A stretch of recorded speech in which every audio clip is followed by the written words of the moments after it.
હમણાં જ બોલીને કે જાતે કરવાના તમારે. ભર્તુહરિનું જીવન, ભર્તુહરિનું જીવન.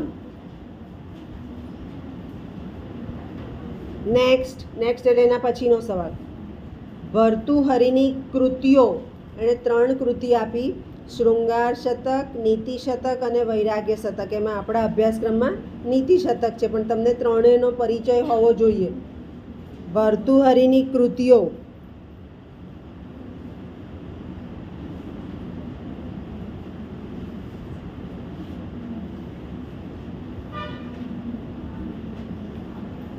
અસાઇનમેન્ટનો સવાલ બંને ક્લાસમાં સરખો આપવો પડશે, એટલે રૂપાબેનને પૂછીને પછી આપીએ. હા ને?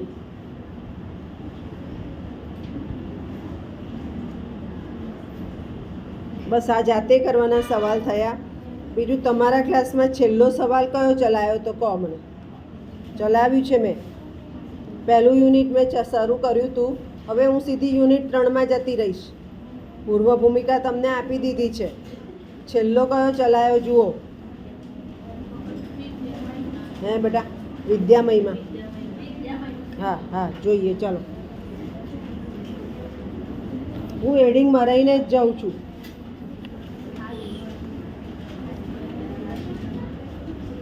હવે વિદ્યામહિમા છે એ યુનિટ 1નો છે, એટલે આપણે સીધા યુનિટ 3માં જતા રહીએ છીએ.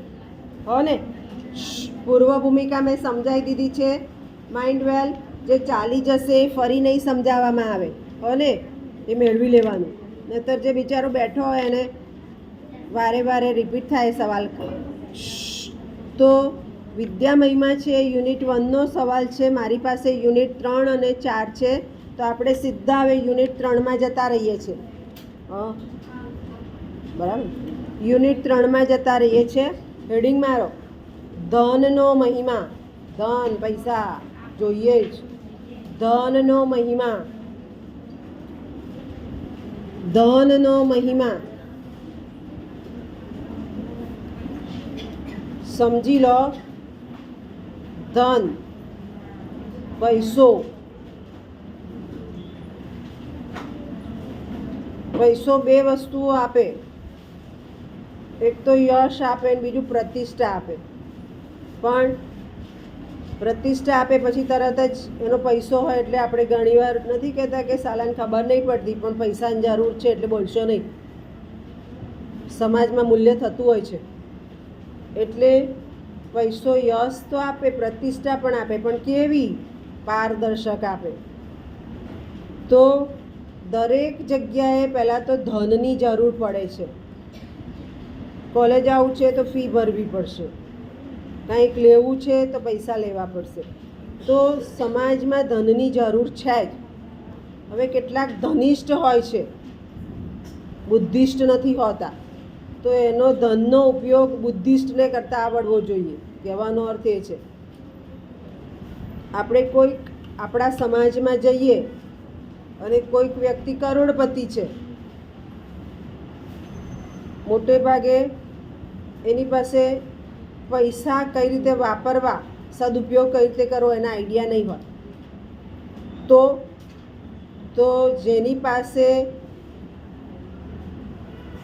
યશ, બુદ્ધિ છે એ વિચારશે કે આ વ્યક્તિને આપણે પ્રતિષ્ઠા અપાઈએ, યશ અપાઈએ તો આપણા સમાજમાં એ પૈસાનો ઉપયોગ થઈ શકશે. પછી એ જુદી જુદી સહાયો ઊભી કરે કે શિક્ષણ સહાય, વિધવા સહાય, મકાન સહાય. એટલે પેલા માણસનો પૈસો બુદ્ધિવાળા માણસે પોતાના સમાજમાં ઉપયોગ કર્યો. એવી રીતે દરેક વ્યક્તિએ કરવું જોઈએ, એટલે પેલો પણ ખુશ રહે અને પૈસાનો ઉપયોગ પણ થાય. આ પૈસો ઘણીવાર આપણે કોકને કહીએ છીએ બહુ ચીંગૂસ છે. તો જ્યારે પૈસોના સદુપયોગ નથી થતો, સદુપયોગ કરવો જ જોઈએ. એવું કહેવત છે કે તમે જે કમાઓ છો એમાંથી 10% દાન પુણ્યમાં આપવું જ જોઈએ.